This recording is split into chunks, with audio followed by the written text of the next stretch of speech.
Hey there, it's Diane Forster, and welcome to I Have Today, the show that inspires, educates, and empowers you through life's transitions. And each week on this show, I bring on the coolest, most awesome, amazing CEOs, experts, entrepreneurs, influencers, and truly life changers who have gone through their own reinventions and come out on the other side successful. And they come on this show and they share their stories and their expertise with us. And tonight, I am super excited about our show because we are talking about love, baby. Woo! Love. It's the thing that everybody wants, and it's the most elusive thing. And we've got so many blocks and things that get in our own way of finding our true love.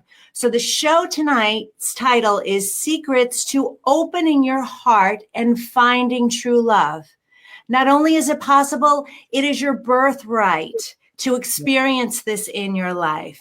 And I have an expert tonight on this show who's been doing this work and helping people, thousands and thousands and thousands of people, fall in love and find their soulmate and stay in love and keep their love alive for almost 30 years.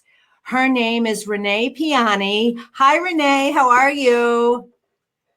Hi, I'm so happy to be here. I just love your show, your message, and my message is love. And it's been it's literally my ministry on this planet to help people just to get real so that they can find real love. And it took me a while. So I as you know, you talked about my work.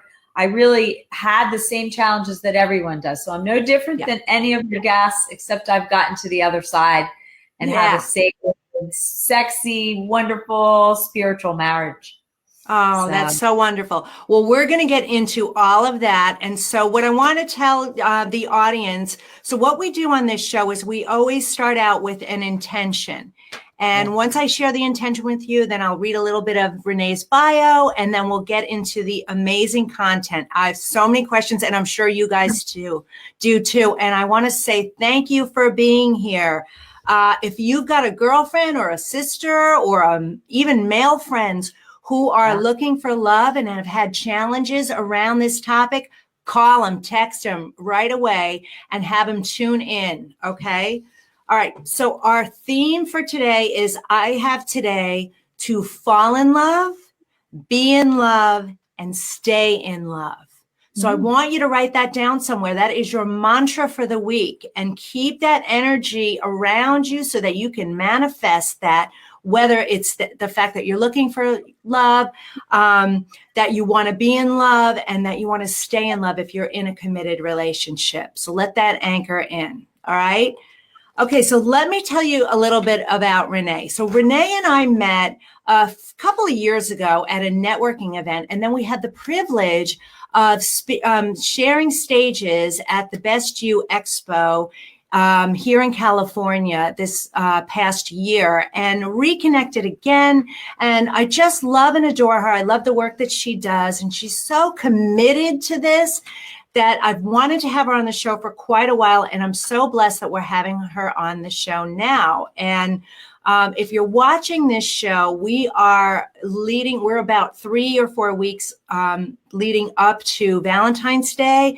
And if you're listening to the podcast, it's Valentine's week. So we wanted to talk about love this time of year. So that's the timing of the show. So Renee is a widely acclaimed inspirational speaker, heart healer, TV celebrity, radio host, and author of Get Real About Love, The Secrets to Opening Your Heart and Finding True Love. She also wrote another book called Love Mechanics, The Power Tools to Build Successful Relationships with Women. She's been a pioneer in the love industry and on a mission of teaching and inspiring people for 29 years. She's a role model and mentor for people who are looking for love, healing a broken heart, or wanting to reignite the passion in their existing relationships. She's had many of her own wake-up calls, and that's what really led her down this path. She's a pioneer, and she was a pioneer in the first rapid dating company in America. So she's one of the originators of this whole matchmaking movement, which is so cool. She has matched thousands of people for love, business, and friendship in her 29 career, and has worked and been featured on over 75 TV shows and publications: CNN, NBC, ABC, The Today Show, Wall Street Journal, LA Times, New York Times, you name it. This lady has been there spreading this love. So again, welcome to the show, Renee. And I think what I want to do first is share your story. If you can briefly share with our audience your own journey, because I know from my own personal story and most people's mission work and passion work, it comes from a previous pain and a pain point typically. So would you be kind enough to share your story with us? Absolutely. First of all, thank you for being here. And anyone that's on here knows your heart and knows that you bring people on that are making a difference. And I think that many leaders in the world, whether you're a Wonder Woman in medical field or a doctor or a lawyer, all the busy people that I see, I was one of them. And I had this driving force. And everybody used to say to me, why is your work about love? Well, I grew up in a 100% Italian East Coast, the movie Moonstruck, with the grandparents living downstairs. And it was a very high pressure, get married young situation. My great aunts all married when they were 16. All of them were divorced. There were 17 of them, which if you read my book, which many of you are going to get a chance, my great grandmother had 23 kids, 17 living. Now, all of them had to take care of the older ones, took care of the younger ones. So those women had to be independent to get away from that situation. So when I was a little girl, I used to see powerful, beautiful Italian women saying, don't trust men and get your own money because you're going to be left alone with children if you have children. Now, This is not a good role modeling, but then in the mix of that, there was happy marriages. But overall, people used to come into my mother's kitchen, which is where Italians, Jews, all the, Mediterranean, we all congregate. And as a little girl, I'd sneak down and listen to the horror stories of infidelity and cheating. So I had a belief from a very young age, almost, I think I was 5, that men would leave me and that I had to make money to take care of myself. So when I coach people and I go back into their lineage, their love lineage, it has been fascinating because I've taught classes and done events and interviewed hundreds of people. Rapid dating really taught me a lot too. Now, if you think about wherever you are, like myself, in the game of life, many of us have become driven women because we grew up with divorced parents or saw pain and divorce. So that's what led me. My pain that I went through led me to my passion. And of course, because I didn't trust men, I was attracting untrustworthy men. And so it was true. My belief was true that men could not be trusted. But then I started to do this inner work and I studied from when I was a little girl. I luckily had spiritual parents that led me, my intuition, and they allowed me and gave me permission to expand my mind in hypnotherapy when I was 12. I learned healing when I was 16, and all of this was really popular. So I had a spiritual weave through my family, so I was very blessed. But that's what led me to what I do today: loneliness, people that don't have anyone to talk to about it. And that because I can understand it, I think that I have and healed it. I have my path. It took me years to learn how to heal it. And I finally figured it out. And it's pretty powerful stuff. It's powerful. Well, it is. And I've read your book. I love your book. I haven't done the processes yet because I just read it, but I am definitely going to do it. And we're going to talk about how to get Renee's book at the end of this show. And you said something already that in that intro that I want to touch on, because you talked about love lineage, and you talk about lineage a lot in the book. Yes, I do. Explain what love lineage is. Well, actually upstairs, and it's going to be my next book. The stories that I've heard, what basically love lineage is the patterns that got weaved unconsciously and things that you saw, things that you heard, things that you experienced, even at a distance, energy vibrations that you got from your parents, even just the distancing, of non-communication. So what I did was I realized that those people had secrets. So in families, there's these secrets through your lineage that many were hidden. So I have been doing this amazing research, not only with myself, but with my clients, to go back and find out. And this is why it's key to find a soulmate. When you look at your patterns and lineage of whether it's, you know, people pushing you to become a career person, like you had to be highly educated or you had to be thin, and I mean, or young. A lot of the Mediterranean countries force their kids, the the Persian community, a lot of it is, you know, getting married to people that they're not even in love with. India, China. So since I've been a leader in the industry and I speak at a lot of conferences, I'm seeing what's going on worldwide. And what it is from the nationalities and the lineage of the pattern and role modeling that you saw. Now, our generation of women was during a time, any women that's 40, 50, and 60, we were born in a time where we look back at our mothers' lives and said, there's no freaking way I'm doing that, you know? Right. So but the men, this is the most important key to all women out there that are so frustrated about the men. I started teaching men in 1992. And wow. Even when I was a young girl, my brother's friends used to come over. I was a confidant to people because I'm psychic. I'm just going to say it. I'm intuitive. I've always been this way. And people would come to me and I touch them and get messages. Okay. It's just part of who I am. And as a hairstylist, I was 15 when I worked for my independent Wonder Woman cousins who were all left by their husbands. I had role models of amazing women. And and when clients would come in and I would touch them, they would open up and tell me everything in a way. And I became confidant to people and was literally known back in Delaware as a healer. People will call for readings at the salon. And my cousin was like, what are you doing? I said, I'm making people beautiful on the outside. And then I'm helping tweak the minds. And the stories I've heard for over 45 years of my life, all go back to your lineage. Yes. You really do. It's so true. And the thing is, those imprints are made and we just think it's normal, you know, and I know that I've had my own experiences with my upbringing and relationships, and I had huge trust issues too. And, it's a very powerful story that I write about in my book that I remember. The first time my father said, I love you to me, I was 24 years old. I was living in my apartment in Venice, California. And I remember like it was such a peak emotional experience for me because he had never expressed those words. I knew he loved me, but he just didn't vocalize them.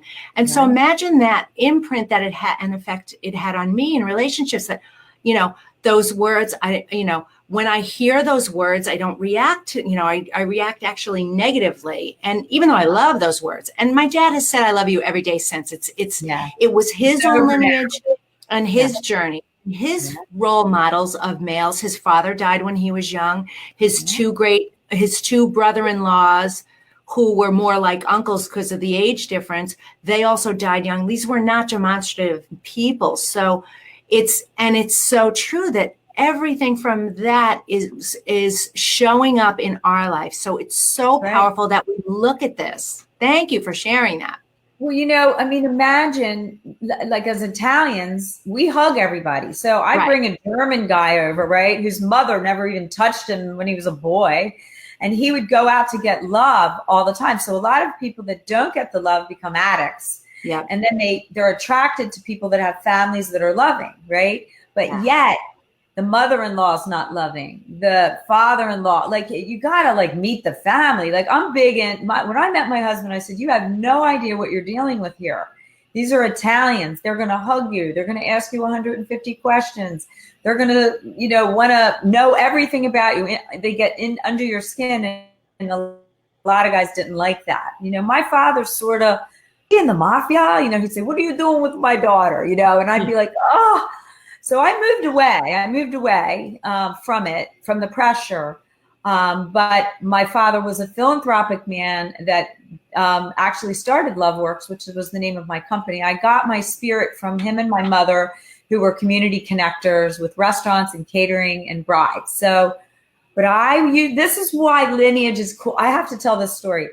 I was the bridal consultant for hundreds of families, and my dad catered. So I'd go meet the mom and the dad and the mother and father of the bride and groom and the bride and groom. Yeah. And so I would be sitting, I'm 19, 20, doing hair and makeup and designing gowns and everything. And I would fix everybody in the family. I'm like, you need a haircut, you need makeup, let's get you beautiful for this wedding. So I'd say to my dad, these families are not matched. I said, this family has no mojo, and the guy's boring, and the bride's the sparkle, and the parents are all sparkly, but they're not going to merge when they have kids. The grandparent thing might not work out.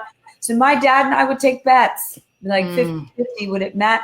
And a lot of times you're marrying a lineage. Oh, yeah. Lineage. So For just sure. remember that, girls and men out there, don't just go for the box, the outer, but really where that soul was developed and who developed them, Right. All right. Well, so people want to know, what are the secrets to really finding your true love? Can you share some of them? Well, just like you started the show with healing. Like when you know yourself, like I'm a person that makes people examine themselves, where you are in your life and what is the condition of your heart, right? So when people take my classes or buy my book when they're live, if I'm at a book signing, I give everyone a heart. So my question to your audience is, where's your heart at right now? Like how much of this heart is damaged? Like if you look at this heart, it has a big hole in it. Okay. It has like a damaged, all of us have little holes from experiences, right? Whether it's marriage, a boyfriend or a man you've lived with. So there's phases of love. Everyone's in a phase. So when people call me, they say, I'm in a situation. So you're either in a relationship or you're like half-assed in something that you think maybe could be a relationship. But part of you knows it's not right, but you stay because you'd rather have a guy or a woman in your life than not. And then there's the people that have been hurt, that have the guards up for way too long, and others that stay with people that they know they're never going to marry. And then there's us that work and work and work. This was me. There's the women and the men that are reaching levels in their careers, believing that once they get here, the one size syndrome, I call it in my book, that once they get here, their web's done, their book is done, they lose 10 pounds, they paint their apartment, whatever they're doing, and they wait for that to happen so the door can open. So they only have 50-50 love available because they're not on this one side thing, right? So 50% of you is available, 50% of you isn't. So who do you get? An unavailable guy or an unavailable woman. And then they call me, they're like, I keep attracting unavailable people and I don't know what it is. And I go, well, if you're attracting it, then you are it. I'm sorry. I had to face that in myself. That was my problem. Me too. I think the road to any transformation and breakthrough and reinvention is when you fully look at yourself and own it yourself, that you are the one who is responsible for everything that's going on in your life. Doesn't matter what it is. And so isn't that interesting? Because we it's our instinct and our natural nature to want to point the finger and look the other way. But when you turn it inward and you do the work in your book, Renee, is so powerful. It's hard to do because people want to read a book and say, okay, give me the secrets to find love. Right. Love, it's like, it's a process because you have put it off. I don't know about me, but I kept thinking, I'm going to have Steve. I had a man in my life who I knew I wasn't going to marry. Yep. And he was my temporary, I call him a temp. Busy women and busy men have temps. Yeah. And they think that this person that's halfway available. And then when I looked at him and I went back to school and I became a neurolinguistic practitioner, that's when everything changed, because we all have one part of us that really wants love, right? And then we have this other part that's been hurt. So they fight each other. They're constantly like on, really? Like him? He's not our norm. He's not that electric, dynamic guy that like makes me feel that sparkle. Well, who cares? Maybe he's responsible. Maybe he has a great family. But we want the fairy tale. We also are being influenced by all this bullshit on television and movies. And yes, my love story was romantic, but I took my time because women, men that are super busy, you got the one size syndrome thing where you have projects going all the time and you're sliding in love occasionally. And sometimes that amount of time is wasted time with a temp. That's like a wake up call, girls and men. Yeah. Hello. Yeah. Well, I'll tell you right now. I'm guilty. Yeah. And so if you're out there and you're in a relationship that you know is not going anywhere and it's not the one, get out of the relationship, because you know what you're doing? It's really selfish of you to stay in that relationship because you're blocking him or her from finding that true love too. Yes. And you're preventing it from coming in yourself. And I am a belief of now I'm not settling. I'm not going to do that, let's just, he's Mr. Right Now. No. Because that's not fair to him either. Well, but what I say, I want to say something. That's a choice. That's why I say, get real. We all design our lives the way we want. I'm a love designer. Men come to me and say, I don't think I can be faithful. Then tell women up front, I cannot be faithful.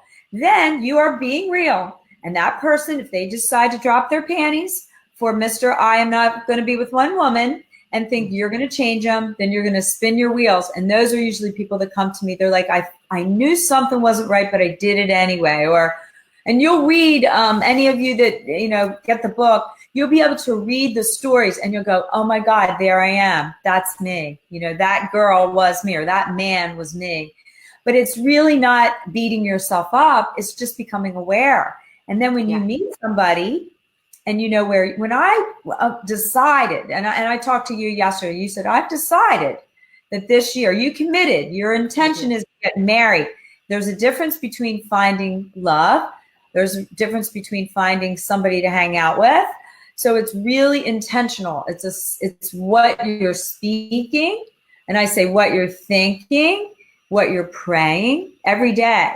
Yes. So if you're doing all this work and then suddenly this electric person comes in really quickly, that means, wow, maybe you are manifesting. But what's so wrong with slowing down now?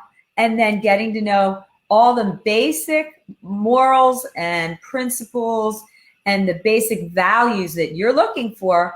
And then sit back and go, wow, I want to see if this person has it. Because here they are. It manifested fast.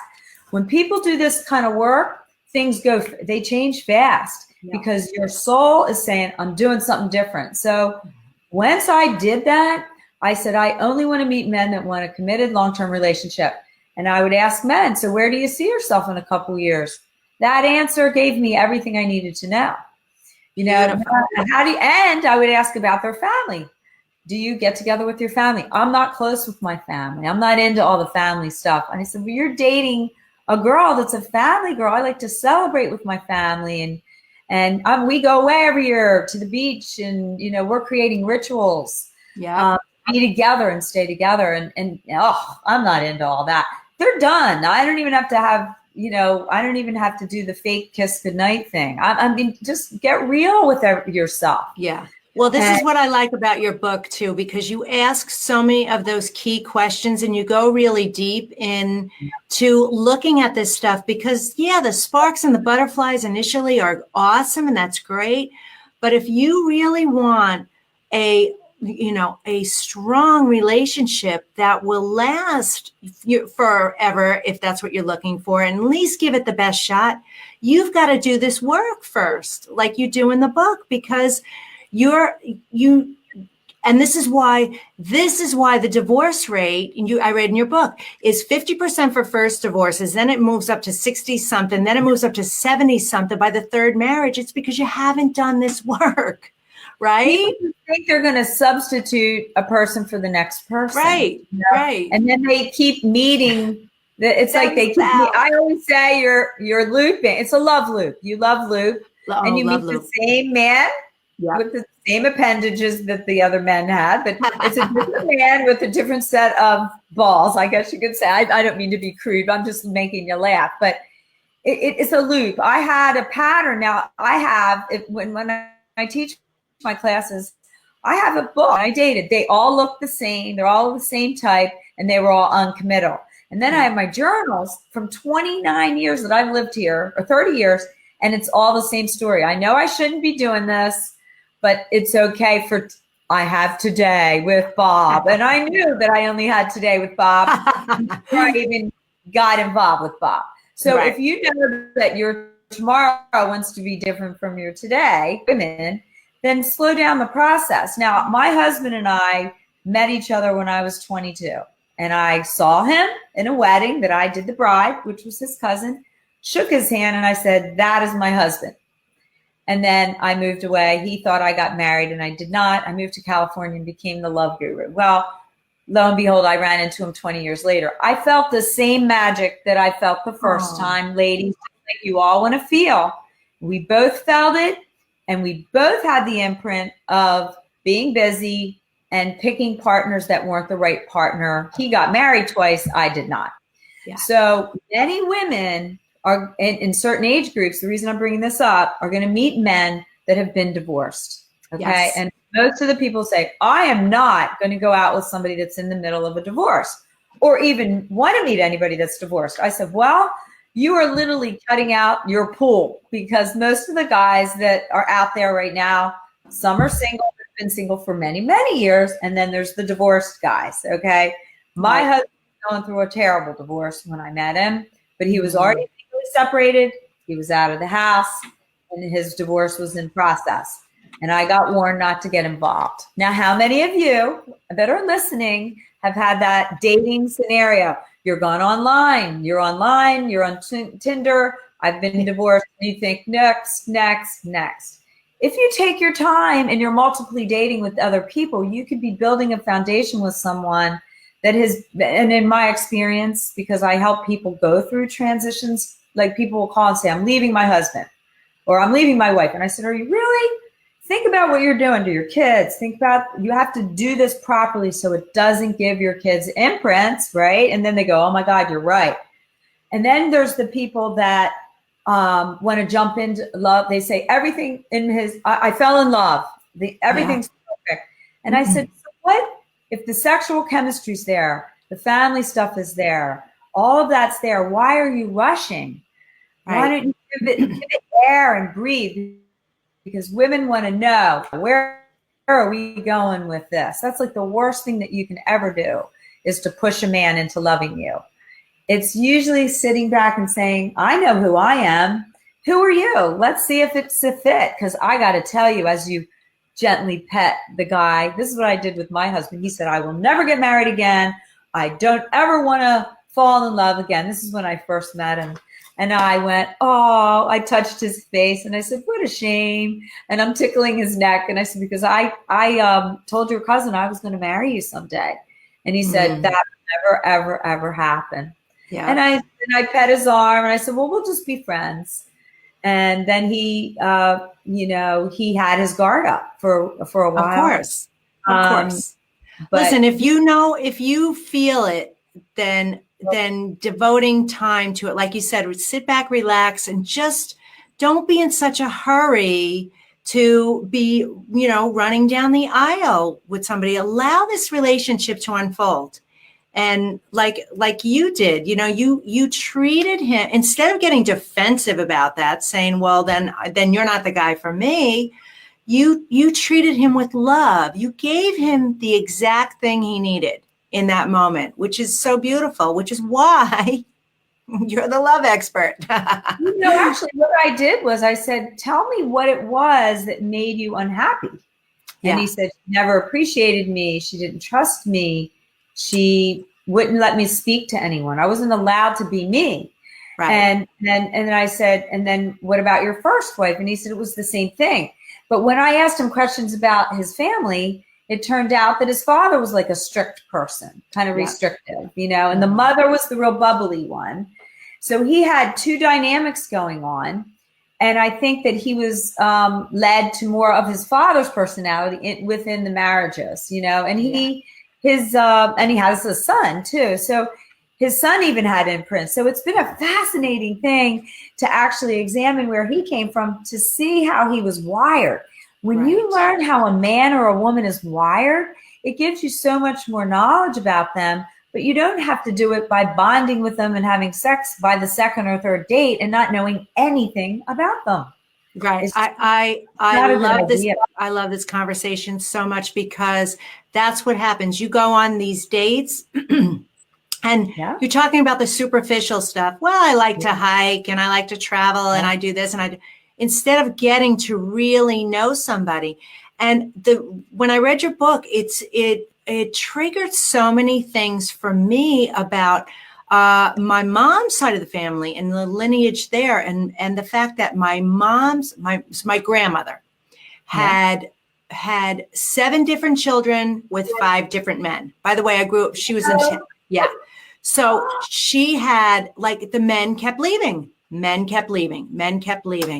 And it's so interesting how that presented itself. And then for my dad's side of the family, his 2 sisters, like, their husbands died early. So there weren't a lot of men around. So there were really strong women around. And I grew up with 2 sisters. And so my dad raised 3 girls.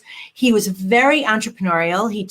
He did whatever he needed to do to take care of the family. And so that's what we witnessed. So all 3 of us are strong, independent women in a lot of ways. And so we were able to take care of ourselves. And so there's just so many things that I really kind of a little bit knew, but I didn't know it on that level. I didn't take in how much the imprints had an impact.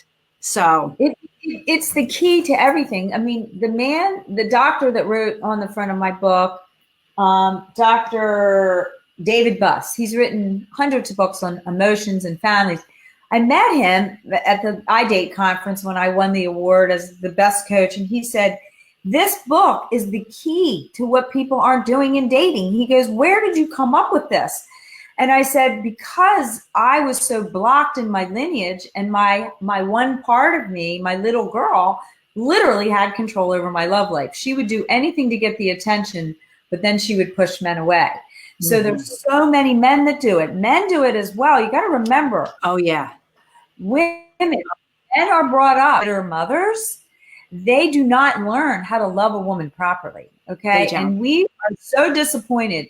And so when I stepped into the Learning Annex back in 1992 and was doing makeovers on men, it was like the light came on and I saw the hearts of these powerful lawyers, doctors going through divorce.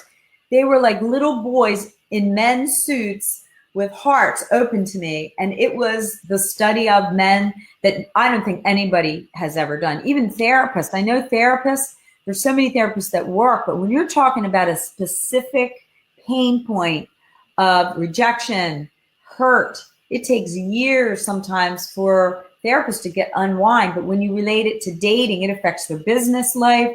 It affects their confidence. They don't learn how to flirt. We think that men have this magical book that teaches them how to be a prince.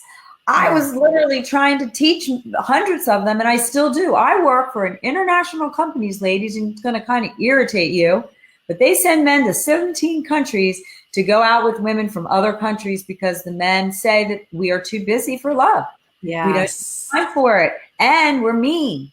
Now you add the Me Too movement on top of it. Nobody's flirting. Nobody's talking. Nobody's connecting because the men are scared to say you look lovely today. Here we get all dressed up, and I always say, go tell women, compliment women. Men go, I'm not going to compliment anyone. I'm not opening the door.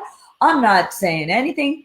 And I've been listening to comics. That's like the big Me Too is the whole thing. Oh, women think men are going to come after them. What are they, crazy? We're not even allowed to like go look without being accused of being sexually abusive.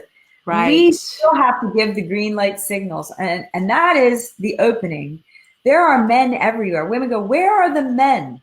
I'm telling you, if I leave here from this show and go across the street to either Whole Foods or Ralph's, between 7 and 7:30, it's all single men getting their chicken that's already cooked and their whatever they eat on the ice cream or whatever. And I have met thousands of men. So one night I was in the grocery store and I was coaching this girl. She goes, I can never meet men anywhere. And I went into the grocery store with my phone and I'm like, women, you need to go to the grocery store right now. Look what I see. And I showed a man, like all between 30 and 50, 60, shopping by themselves, like lonely, looking for stuff. And a couple guys always say, do you know where the such and such is? It's so cute. And I said, well, thank you for flirting with me, but I'm married. But you can meet a man anywhere, but unless you have an openness and your body language that shows that you're even interested at all, it's up to us to take the lead. We have to. I agree. And I know, just like women have had so much that we need to overcome because the women in their 40s, 50s, 60s were children of women who did not have the life that we have, did not have the opportunities. Are you kidding? Right. They didn't have it. But at the same time, these men who are in their 40s, 50s, 60s also had the same impact on them. So they feel emasculated. They don't feel confident. And so it's been this shift of the masculine and feminine energy where each group has both of it, but our levels of masculine energy are raised and their levels of feminine energy are raised because of this situation. So ladies, you've got to get out there and you've got to open your eyes and be brave enough to approach a man. You need to. It's not, well, I mean, there's an approach, but I think, like when I really look at when I came here, I'm from a small town. I knew everybody in that town. When I came here, I didn't know anyone. Okay. Mm-hmm. So all of us are networking. We're mostly networking with women at women's groups. I think that's fun and everything. But I'm sorry, we got to get out to be where men are. Last night I went to a cryptocurrency thing. It was all men. This is beautiful. Men. Okay, that is beautiful. Okay, all right, that's a good place. All right, Renee, you got to give us two more. Where else should women go to find men? I think that men. This is how. When I was single, this is my trick of the trade. I knew no one except one person when I moved here. So I looked at the best happy hours that were happening in higher end places. And I went to Chaya Venice. That used to be the hottest place when I moved here in 1988. Yeah. And I went to that bar and I knew no one, okay, except I got to meet, what was his name? He just passed away and I can't think of his name. Let's call him, I think it was Ken. So I went in and he was there and he goes, young lady, what are you doing here? I said, I just moved here and I heard this was the most fun happy hour. And he goes, and I'm the most fun bartender. And I said, well, I'm the most fun person. And he goes, yes, you are. And so I ordered a martini. And then, and he goes, well, there's going to be a lot of men coming in here. And I said, well, why do you think I'm here? Anyway, so he knew my game. I was by myself, but this is what I did. Good. People would come in and sit next to me. And some of them were, people would come up to the bar and some people I wanted to meet, or they might be with other people. And I would say hello. And guys would always sit next to me. And they'd go, hello. And I say, hello. And I'd say my name. And I say, what are you doing here? And I said, I'm here to meet a friend. Mm-hmm. And they go, oh, somebody's coming to meet you? And I said, yes, I was fibbing. Okay. So, and if I didn't want them to be the friend, I would then look around and see a handsome man that I would like to meet. And I would excuse myself. And I said, there's my friend. I'll be right back. Yeah. And I would go to this man and I would walk up to him and I would say, my name is Renee and I'm sitting next to a guy at the bar that I really don't want to be with. Would you save me from this situation? Because I told him that you were my friend. So what is your name? He would say, Bob. And I'd go, so I'm going to hug you to pretend that you are my friend. So he'll really think you're my friend. And he's like, okay.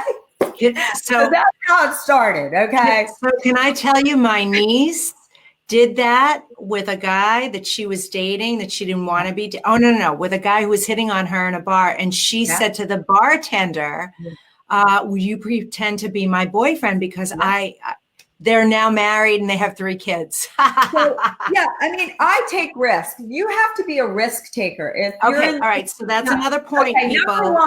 Number one for all busy women. If you are an entrepreneur sitting at home in your sweatpants or your workout clothes in the morning, and then you're planning on leaving or whatever, and you have a system all day. Most of us have kind of systems, and we have, things that we do.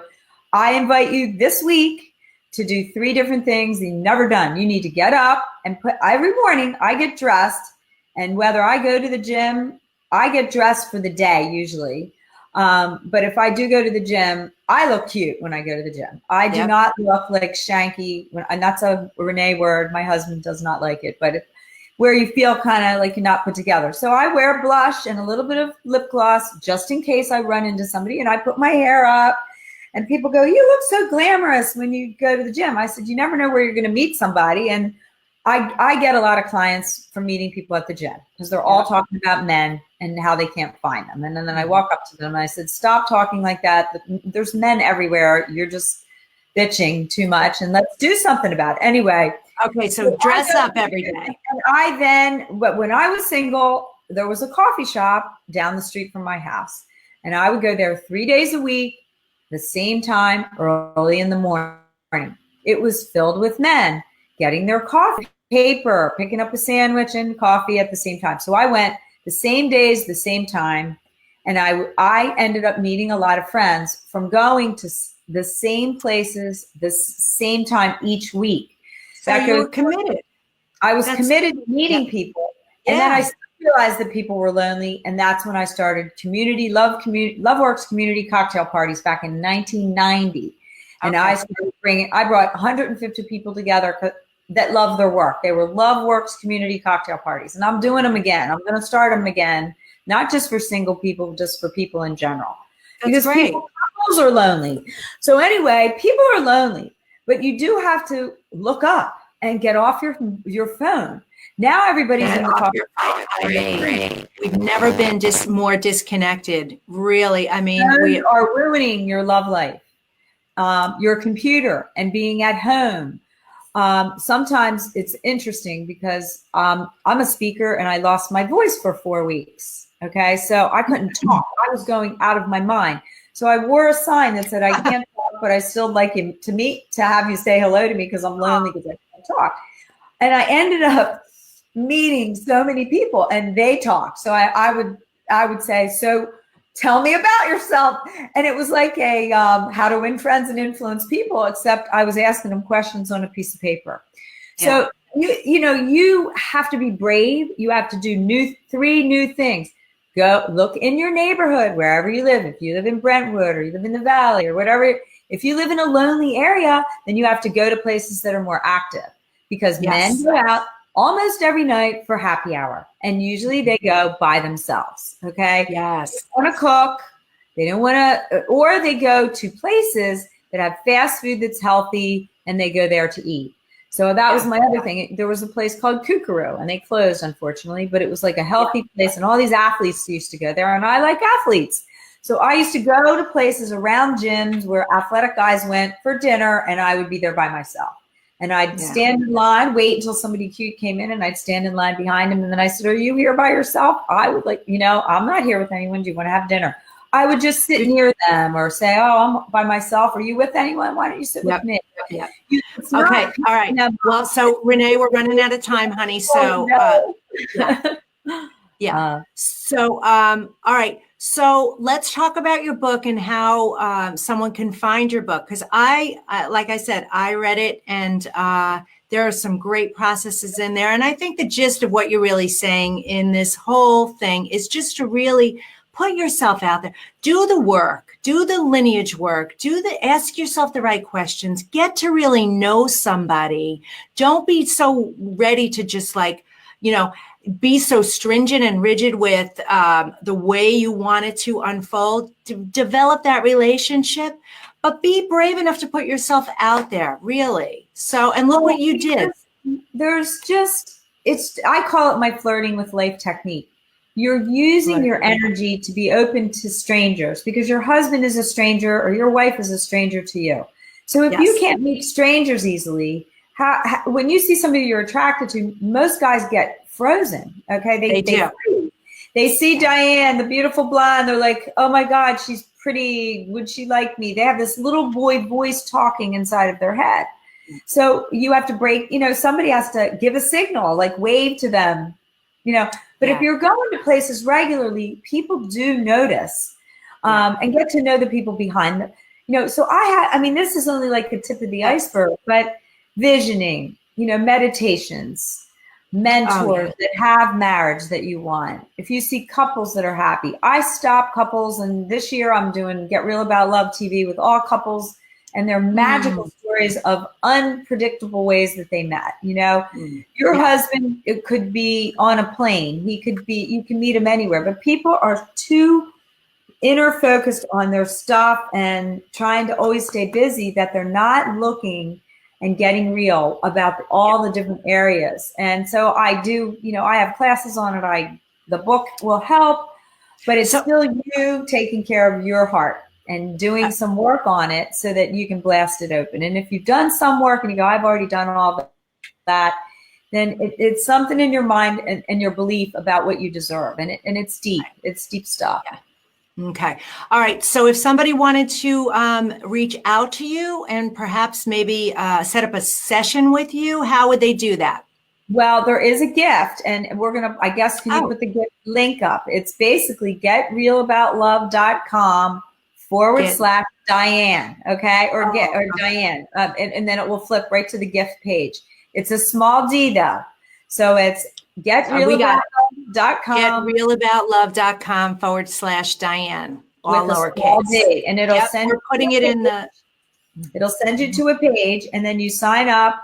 And if you set up a session with me, you're going to automatically get a downloadable version of the book. And I'm only going to do it for a certain limited number of people but the book is available online on Amazon and Kindle. It's available in audio for people that like to listen. But I can't give all of that away. I'm giving away ebook versions. We're going to put a link for the Amazon too. If you want to get the book in physical form, we've got that up there as well. So we'll take care of that. Nice. And I will give people 20 minutes of my time to see maybe what their imprint is and give them a couple hints. And then on the page that you're going to go to are other offers of classes that you can take. And I'm giving 50% off for a limited time. That's fantastic. I am really, it isn't really about money. I have a sacred marriage. I want everyone to have what I have. I'm ready to know all about that. And blessings to all of you.